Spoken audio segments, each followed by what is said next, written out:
जी आपको तो पता ही है कि उसकी दादी ने गुजरते समय उसका हाथ हमारे हाथ में सौंपा था, तो इसलिए यहाँ पर रह गई। मगर इसका बाप तो भाग गया ना, आया तो नहीं लौट के। और फिर ये तुमको मम्मा मम्मा कहती रहती है।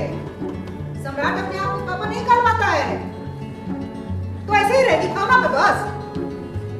ये बेटी बनाकर इसको गोद लेकर कुछ हक अधिकार का बात करो। और वो भी देख लो ऐसी परिस्थिति में जब सम्राट चाहता है नहीं कि तुम इसको गोद ही लो। पूरी बहस काहे चल रही है, मैं समझ में नहीं आता। वो एक गोद देगी नहीं देगी, इतना बड़ा मुद्दा है कि जब आप सुबह सुबह इसको खींच रहे हो। कारण नहीं बड़ा सवाल। हाँ, हमने कुहाड़ा उठा करके इसने फेंक दिया और ऐसे कागजात से बनी हुई बेटी या ऐसे ही कोई बेटी आकर के बस जाए तो उस हिसाब से हम तय करेंगे कि उसे कितने जोर से थप्पड़ मारना है।